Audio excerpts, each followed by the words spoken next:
Hi hello welcome back to my YouTube channel Sneha vlogs. ಬನ್ನಿ friends, ನಾವಿವತ್ತು ನವಲಗುಂದದ ರಾಮಲಿಂಗೇಶ್ವರ ಕಾಮಣ್ಣನನ್ನು ನೋಡೋಕ್ಕೆ ಹೋಗ್ತಾ ಇದ್ದೀವಿ.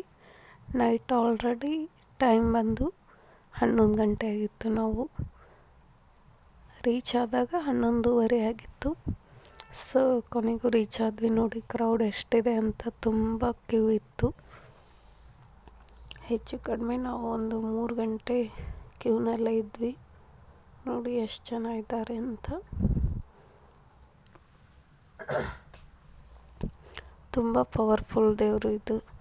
ನಾವು ಹೆಚ್ಚು ಕಡಿಮೆ ಒಂದು 6-7 ವರ್ಷದಿಂದ ಬರ್ತಾಯಿದ್ದೀವಿ.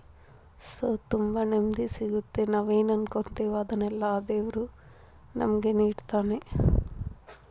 ನೋಡಿ ಪಾಪ ಕ್ಯೂನಲ್ಲಿ ನಿಂತು ತುಂಬ ಜನ ಅಲ್ಲೇ ಮಲ್ಕೊಳ್ಳೋಕ್ಕೆ ಸಹ ವ್ಯವಸ್ಥೆ ಇದೆ.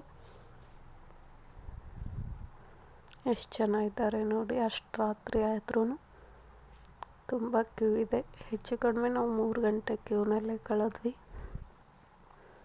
ನೋಡಿ ಈ ಕಡೆ ತುಂಬ ಕ್ರೌಡ್ ಇದೆ. ಎಲ್ಲ ಕಡೆನೂ ನೋಡ್ತಾ ಇರಿ ಹೇಗಿದೆ ಅಂತ. ಇದನ್ನು ಹೋಳಿ ಹುಣ್ಣಿಮೆಯಲ್ಲಿ 5 ದಿನ ಕೂರಿಸ್ತಾರೆ. ಈ ಕಾಮಣ್ಣನನ್ನು ಪೂರ್ತಿಯಾಗಿ ಗಿಡಮೂಲಿಕೆಯಿಂದ ಸೃಷ್ಟಿ ಮಾಡಿದರು ಅಂತ ಹೇಳ್ತಾರೆ. ಪೌರಾಣಿಕ ಕಥೆ ಇದೆ ಇದರಿಂದ. ಹಾಗೆ ಇದನ್ನು ಪೂರ್ತಿಯಾಗಿ ಸೃಷ್ಟಿ ಮಾಡೋಕ್ಕೆ ಮುಂಚೆನೇ ಆ ವ್ಯಕ್ತಿ ಸತ್ತೋಗ್ತಾನೆ. ಆ 2 ಗಿಡಮೂಲಿಕೆಗಳು ಆ ಊರಿನಲ್ಲಿರೋರಿಗೆ ಯಾರಿಗೂ ಸಿಗೋದಿಲ್ಲ ಅಂತ ಹೇಳಿದರು. ಅದನ್ನು ಕಾಮಣ್ಣನ ಹಿಂದೆ 2 ಹೋಲ್ ಇನ್ನೂ ಇದೆ ಅಂತ ಹೇಳ್ತಾರೆ. ಸೊ ಇದು ಪೂರ್ತಿಯಾಗಿ ಕತೆ ತುಂಬ ಇದೆ ಹೇಳೋದಕ್ಕೆ. ಈ ಲಾಗ್ ಸಾಕಾಗಲ್ಲ. ನೋಡಿ ಇಲ್ಲಿ ಹರಕೆಯ ವಸ್ತುಗಳಿದೆ. ಬಾಸಿಂಗ, ಕಂಕಣ ಭಾಗ್ಯಕ್ಕಾಗಿ, ತೊಟ್ಟಿಲ ಸಂತಾನ ಭಾಗ್ಯಕ್ಕಾಗಿ, ಮೀಸೆ ಲಿಂಗದ ಕಾಯಿ, ಗಂಡು ಸಂತಾನಕ್ಕಾಗಿ, ಕುದುರೆ ಆರೋಗ್ಯ ಭಾಗ್ಯಕ್ಕಾಗಿ, ಛತ್ರಿ ನೆರಳಿನ ಭಾಗ್ಯಕ್ಕಾಗಿ, ಪಾದ ಉದ್ಯೋಗ ಭಾಗ್ಯಕ್ಕಾಗಿ, ಹಾಗೆ ಹಸ್ತ ವಿದ್ಯಾಭ್ಯಾಸ ಭಾಗ್ಯಕ್ಕಾಗಿ, ಹಾಗೆ ಕಣ್ಣು ದೃಷ್ಟಿಯ ಭಾಗ್ಯಕ್ಕಾಗಿ. ಇವೆಲ್ಲ ಹರಕೆಯ ವಸ್ತುಗಳಾಗಿರ್ತವೆ. ನಾವು ಇವನ್ನು ಇಲ್ಲಿ ಅಮೌಂಟ್ ಕೊಟ್ಟು ತಗೊಂಡು ನಾವು ಡೈಲಿ ಮನೆಯಲ್ಲಿ ಅದನ್ನು ಪೂಜೆ ಮಾಡಬೇಕು.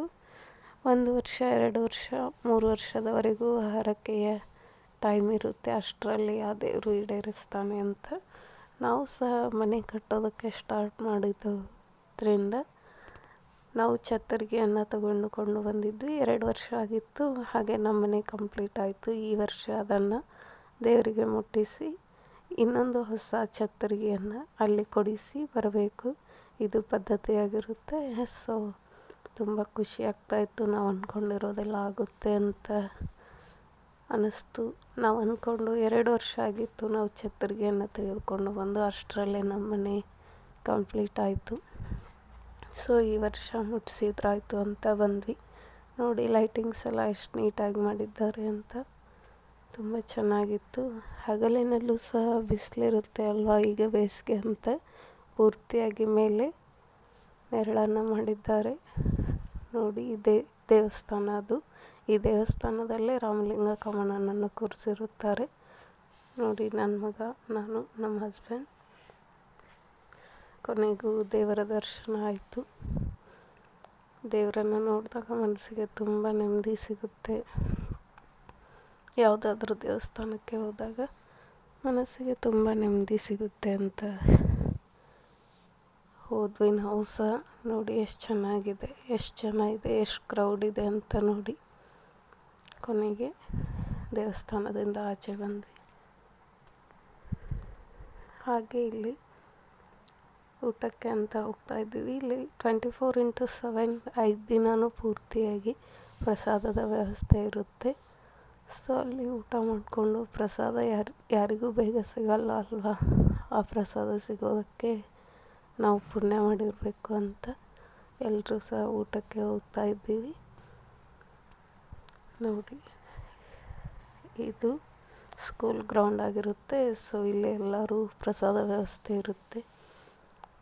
ನೈಟ್ ಆಗಲಿ, ಬೆಳಿಗ್ಗೆ ಆಗಲಿ, ಮಧ್ಯಾಹ್ನ ಆಗಲಿ ಪೂರ್ತಿಯಾಗಿ ಊಟ ಇರುತ್ತೆ ಇಲ್ಲಿ. ನೋಡಿ ಹೇಗಿದೆ.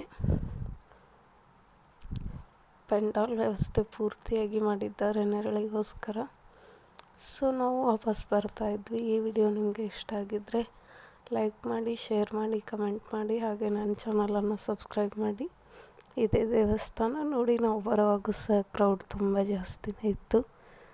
ನಾವು 3 ಗಂಟೆ ಮೇಲೆ ದರ್ಶನ ಆಗಿ ಮನೆ ರೀಚ್ ಆಗೋ ಅಷ್ಟರಲ್ಲಿ ಬೆಳಿಗ್ಗೆ 5 ಗಂಟೆ ಆಗಿತ್ತು. ಸೊ ವಿಡಿಯೋ ಇಷ್ಟ ಆಗಿರುತ್ತೆ ಅಂತ ಅಂದ್ಕೊತೀನಿ. ಇನ್ನೂ ಹೆಚ್ಚೆಚ್ಚು ವಿಡಿಯೋಗೋಸ್ಕರ ನನ್ನ ಚಾನಲನ್ನು ತಪ್ಪದೆ ನೋಡ್ತಾಯಿರಿ.